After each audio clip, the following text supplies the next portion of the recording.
My name is Liam. I am 20 years old.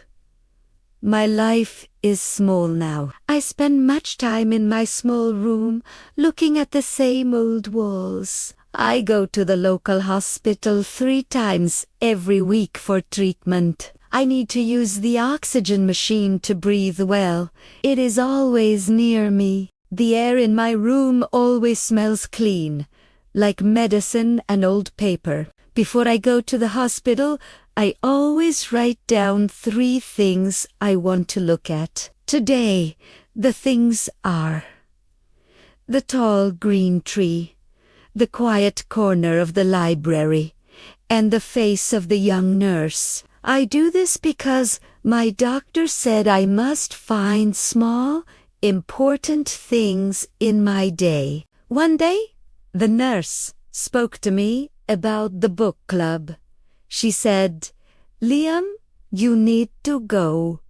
You like reading old books. It is in the small hospital library."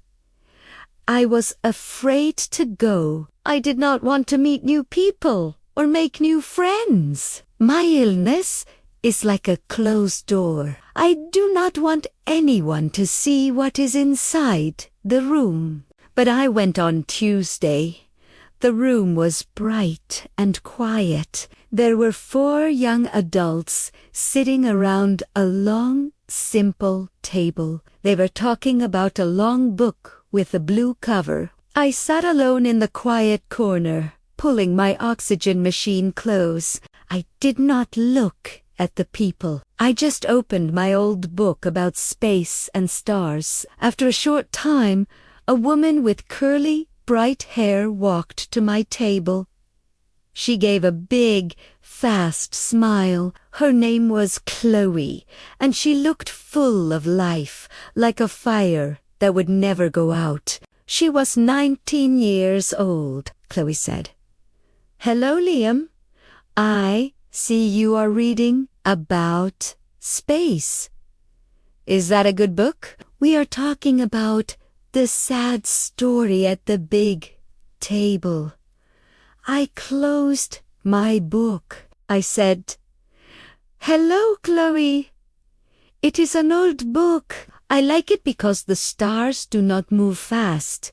They are always there, very quiet, very far away. I like things that are always there." Chloe laughed. It was a good loud laugh that made the room feel warm, like the sun on my face.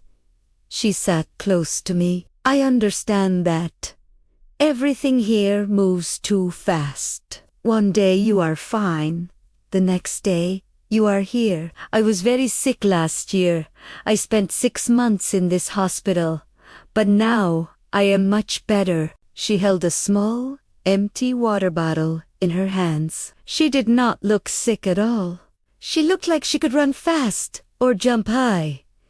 I looked at my hands on my breathing machine. I whispered, "I am happy you are better, Chloe. I have been sick for a long, long time. My biggest fear is that I will forget what it means to feel truly well and free."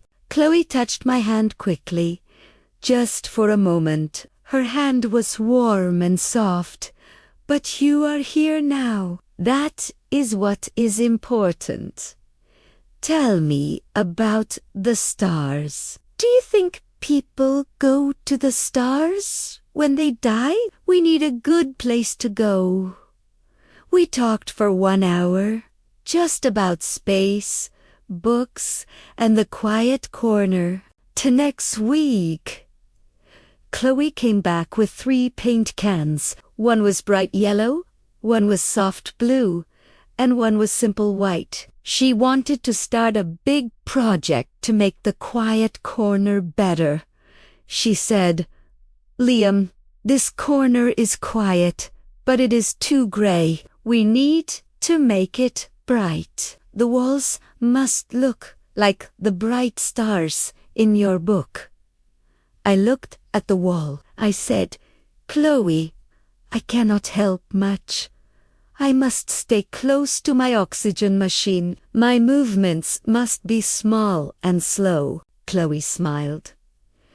That is okay. You can tell me what to paint. You are the boss. I can move the paint and the brush. You can direct the project. So, for 4 weeks, we painted the corner. I told her where to put the blue paint to look like the night sky. I told her to put small yellow dots to look like stars. It was hard work, but we laughed much. This was the first time in many years I felt useful. I realized that being sick did not mean I was useless. One Tuesday, I felt very bad. My chest hurt. I could not move from my chair. Chloe came in, happy, with 2 new books. I told her quickly, "Go away, Chloe. I am sick today. I do not want you to see me like this. You must stay away." She did not move. She put the books down. She said, "Liam, my life is here too. I am not leaving. I know what it means to feel bad. We are friends now, and friends stay. Do not try to push me out of your quiet corner. It is mine too." I looked at her face, and I knew she was right. One day, she was very quiet. We sat outside on a simple wooden bench in the sun, near a big green tree. I said, "Chloe, what is wrong? You are not talking about stars or the new blue paint." She looked at the ground where the dry leaves were blowing. She said, "Liam, my last doctor visit was yesterday. I am fine. I am very strong now, but I need to move to a new city next month. My family needs to go to a much warmer place for my mother's new job. It is 1,000 miles away." My chest suddenly felt very cold, like winter. This was my biggest fear, meeting someone and then losing them. I looked at her face. I said, "Oh, that is very good news for your mother's job. But that is very far away." I did not finish the sentence. I did not want to say far away from me. Chloe looked at me, and her eyes were bright with water. "I did not want to tell you, because I know you do not like goodbyes. You always told me that goodbyes are a waste of time because they hurt too much. But I want to say goodbye well, Liam." She started to cry softly. I moved closer to her. I said, "It is okay, Chloe. Do not cry. I am happy you are well. That is the important thing. The stars are far away, but we can still look at the same stars at night. We will be looking at the same bright moon, and we will be thinking the same things." I took a small black notebook from my pocket. It was the notebook where I wrote short notes about everything I saw and thought. I gave it to her. "This is for you." I wrote the coordinates of the star I like the most. It is a star that has a slow, quiet light like my breathing. I pointed to a specific page. Also, on page 50, I wrote down every funny thing you said in the library. And on page 100, I wrote down every day we painted the corner. Keep this. It is a map of our short time together. Chloe took the notebook. She held it close to her chest. She cried harder. "Thank you, Liam. You are the kindest person I have ever met in this quiet room. I will read this notebook every day in the new, warm city. I will look at that star every night." She kissed my cheek quickly, a very soft kiss, and then stood up fast. "I need to go now. Thank you for the stars, Liam. She walked away from the bench, not looking back. She did not want to see me holding the machine for the last time. I watched her curly, bright hair move until she was gone. I stayed on the bench for a long, quiet time. I did not feel sad anymore.